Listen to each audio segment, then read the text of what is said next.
Hoy hablaremos de la ramificación del árbol bronquial, el cual va a iniciar con la tráquea, sigue con los bronquios principales, los bronquios lobares, los segmentarios, los bronquiolos y los bronquiolos terminales. A medida que se va extendiendo la ramificación en el árbol bronquial, vamos a ir presenciando algunos cambios. En la mucosa del árbol bronquial, el epitelio de los bronquios va a pasar a un epitelio cilíndrico simple ciliado con algunas células caliciformes. El moco que se produce por el epitelio cilíndrico de la membrana respiratoria va a atrapar las partículas que van a estar en el aire inspirado, para que de alguna manera no lleguen a los alvéolos.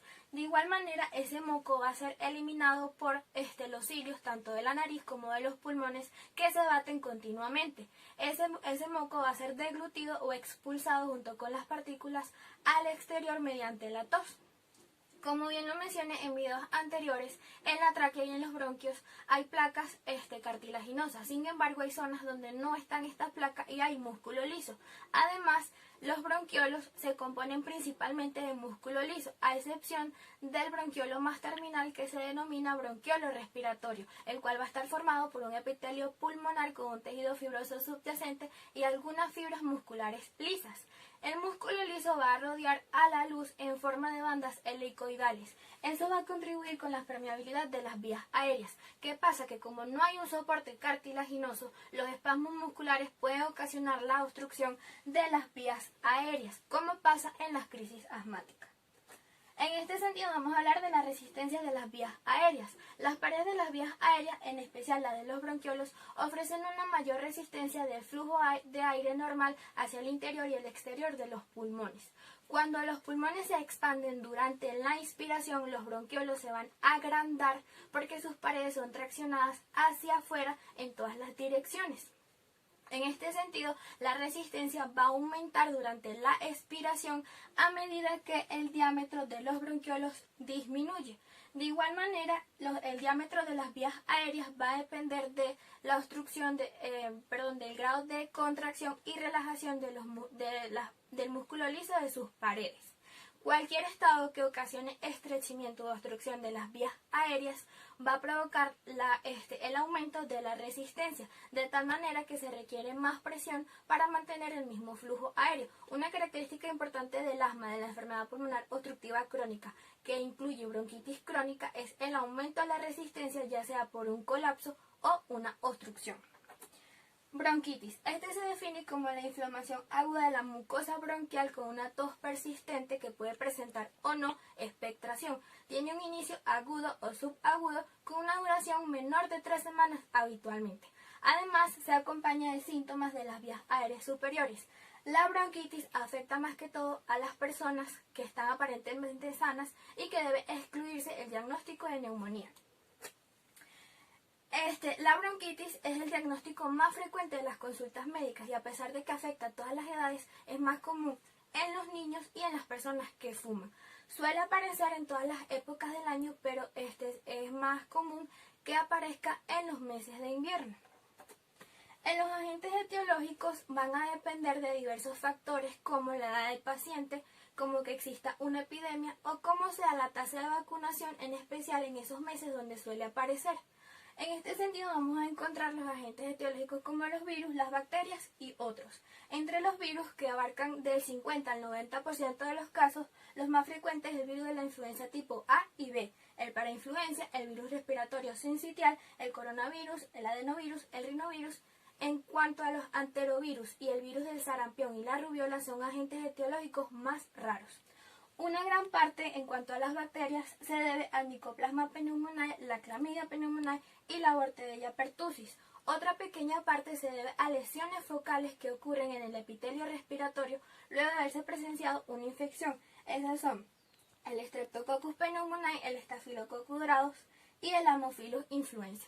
Otros agentes etiológicos es la inhalación de tóxicos, el tabaquismo y la contaminación ambiental. Clasificación. La bronquitis aguda no complicada por lo general dura menos de 3 semanas y afecta a los adultos jóvenes, pueden o no presentar fiebre. La bronquitis aguda complicada dura más de 3 semanas, afecta más que todo a los adultos mayores, presentan fiebre y además son pacientes inmunodeprimidos. Fisiopatología. La bronquitis inicia con una inflamación luego de haberse presenciado una infección en el epitelio bronquiolar. Esa inflamación puede ser persistente o puede desaparecer cuando sea resuelta la infección. Sin embargo, en pacientes esta inflamación persiste por mucho tiempo y eso puede provocar una hiperrespuesta bronquiolar o puede incluir otros mecanismos como el desequilibrio adrenérgico-colinérgico del tono broncomotor o la liberación de histamina, que es moderada por la inmunoglobulina E. Por otra parte, la liberación de las citocinas proinflamatorias que van a condicionar una respuesta inflamatoria es muy semejante a la respuesta inflamatoria del asma. Cuadro clínico. En la fase aguda, el paciente puede presentar una fiebre moderada, puede tener mialgias, malestar general o tos seca que a los 3-4 días aproximadamente empieza a ser productiva con un esputo claro o purulento.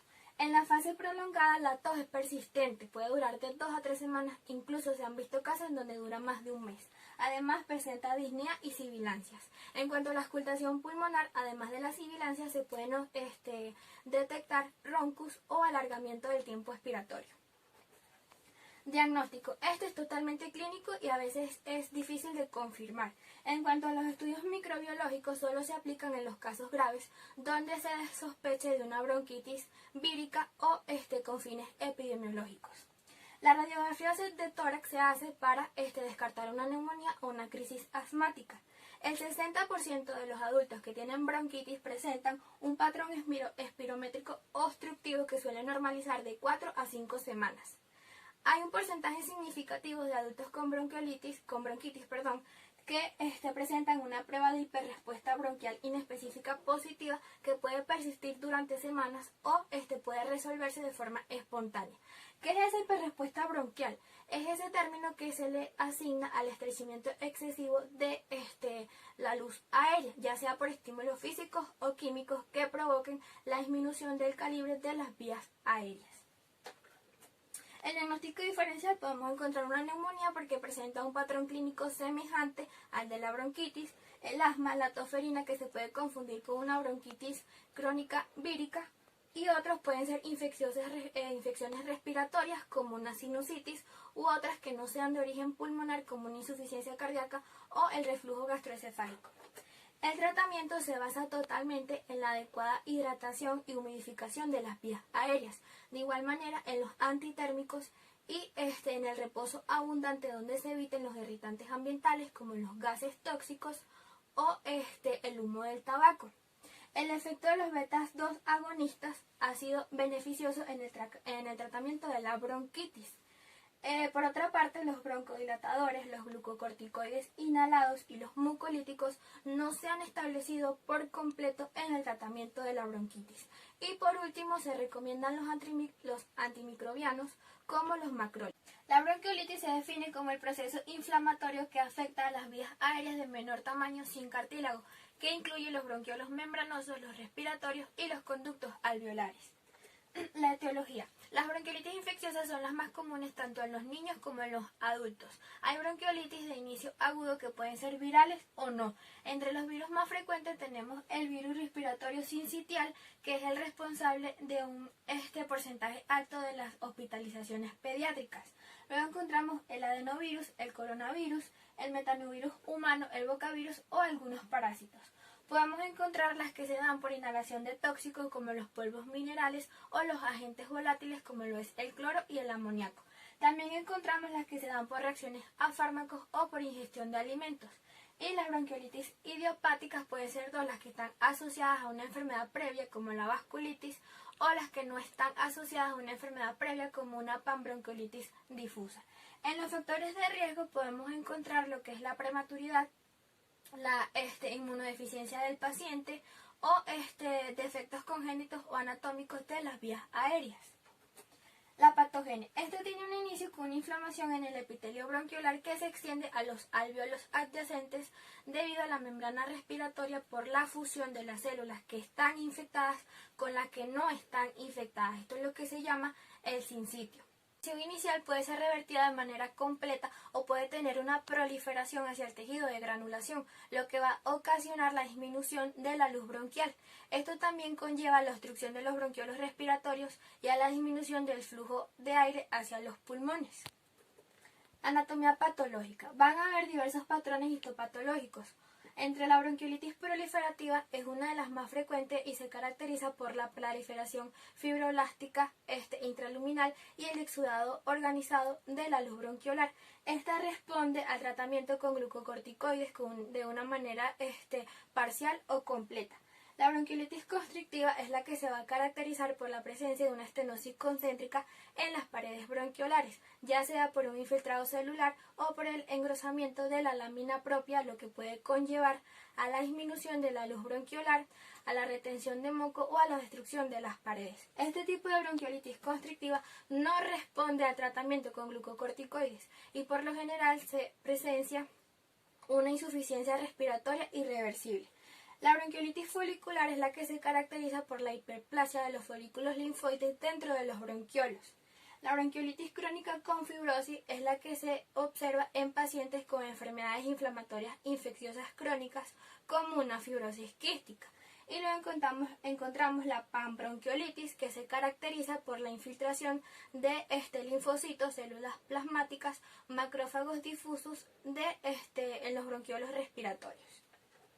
Cuadro clínico. La bronquiolitis se va a manifestar con una tos o disnea que puede durar de semanas a meses. Además, puede acompañarse de síntomas con una enfermedad previa como lo es la vasculitis o una enfermedad viral reciente. En el caso de los niños se acompaña de fiebre, rinorrea, tos seca o posteriormente el niño puede presentar sibilancias y tiraje. También se puede presenciar un tórax hipersonoro a la percusión. Entre el 8 y 15% de las bronquiolitis infecciosas por el virus respiratorio sincitial requieren un ingreso a la unidad de cuidados intensivos, porque ya el compromiso no es solamente pulmonar, sino que también puede afectar a otros órganos. Eso puede ocasionar unas manifestaciones cardiovasculares, neurológicas, hepáticas, entre otras. El diagnóstico es eminentemente clínico. Los exámenes paraclínicos no son necesarios en la mayoría de los casos.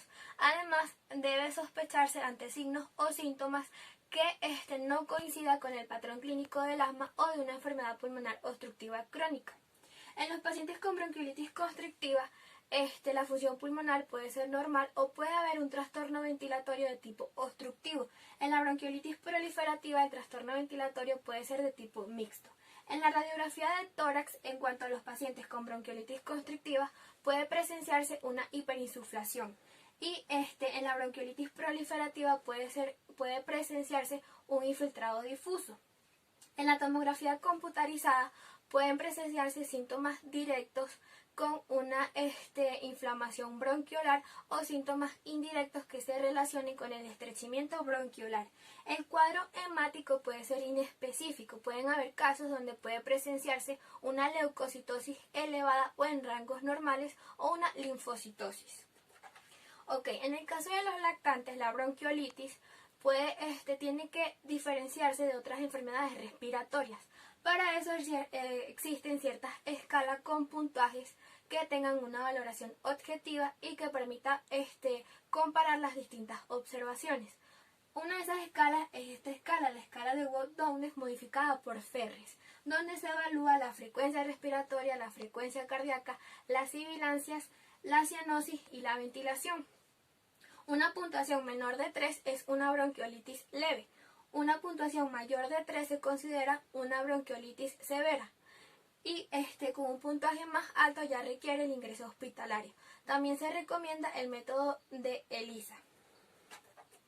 El tratamiento. En el caso de los niños que requieran un manejo hospitalario, se basa en medidas de soporte como la oxigenación y la hidratación. Se recomienda la succión nasal para aliviar la obstrucción de las vías respiratorias. Pero ¿qué pasa? Que en exceso puede ocasionar un edema nasal.